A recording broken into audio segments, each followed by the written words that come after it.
बंटी चूहा बहुत होशियार था। वह एक जंगल में रहता था। उसने अपना एक छोटा सा घर बना रखा था। जंगल के पास एक घर था, उसमें एक छोटा सा बच्चा रहता था।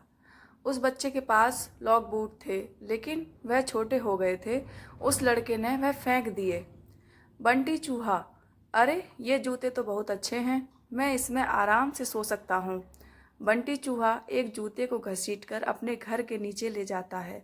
दूसरा जूता लाने की उसकी हिम्मत नहीं थी, इसलिए वह उसे ही साफ करके उसमें अच्छे से सोने का बिस्तर बना लेता है। फूलों से उसे सजाता है। बंटी बहुत खुश रहता था। जंगल के और जानवर उसे देखने आते थे। जानवर जब उसको देखते तो बंटी चूहा बहुत नखरे में अपने जूते पर चढ़कर बैठ जाता था। एक दिन नटखट कबूतर बंटी से मिलने आया। नटखट कबूतर, बंटी भाई, बहुत सुंदर घर सजाया है और इस जूते ने तो 4 चांद लगा रखे हैं। बंटी चूहा, सुन भाई, नज़र मत लगा, मैंने बहुत मुश्किल से इसे सजाया है। तुम जैसों की नज़र लगी यह खराब हो जाएगा। नटखट कबूतर, भाई मैं तो तुम्हें बधाई देने आया था, लेकिन लगता है तुम्हारा घमंड तो 7वें आसमान पर है। बंटी चूहा, मुझे किसी की बधाई की ज़रूरत नहीं है। मैं जानता हूँ तुम सब मुझसे जलते हो, क्योंकि तुम बाहर सर्दी झेलते हो और मैं इस जूते में घुसकर आराम से सो जाता हूँ। नटखट कबूतर बिना कुछ कहे उड़कर वापस चला जाता है। अब बंटी चूहा सारे दिन घूमकर खाना खाता और रात को अपने जूते में आकर सो जाता था। धीरे धीरे जंगल के सभी जानवरों से उसने बात करना बंद कर दिया था। अब उसका कोई दोस्त नहीं था। धीरे धीरे समय बीतने लगा। एक दिन रात के समय जंगल में तेज बारिश होने लगी। इस सबसे बेखबर बंटी चूहा अपने जूते में आराम से सो रहा था। उसे बाहर के मौसम का पता नहीं लगा। बारिश का पानी बढ़ने लगा। जूते के तले में एक सुराख था, जिससे पानी जूते में भरने लगा। कुछ ही देर में बहुत सारा पानी जूते में भर गया। तभी बंटी चूहे की नींद खुली, लेकिन तब तक बहुत देर हो चुकी थी।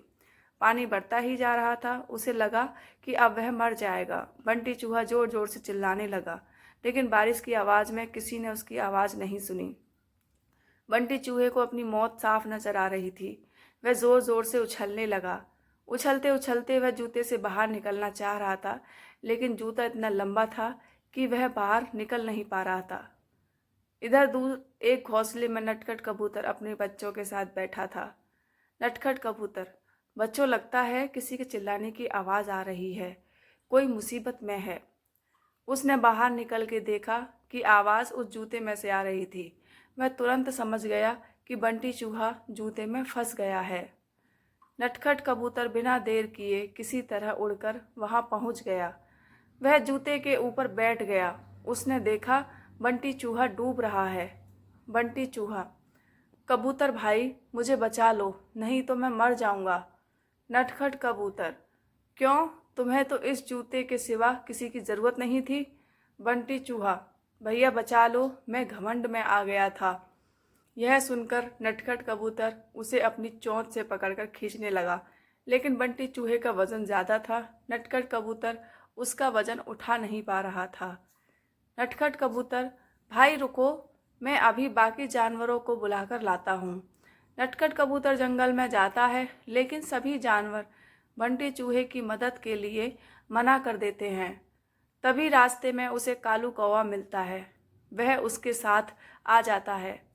दोनों मिलकर बंटी चूहे की एक एक टांग चोंच में दबाकर उड़ जाते हैं और उसे ऊपर बने घर में रख देते हैं। बंटी चूहा अपने किए पर बहुत पछताता है। अगले दिन वह जूते को खींचकर उल्टा कर देता है। उससे उसका पानी निकल जाता है। उसके बाद वह जूते को घसीट कर ले जाता है और नदी में फेंक देता है। यह देखकर नटखट कबूतर और कालू कौवा बहुत खुश होते हैं। फिर बंटी चूहा सब जानवरों के पास जाकर सबसे माफ़ी मांगता है।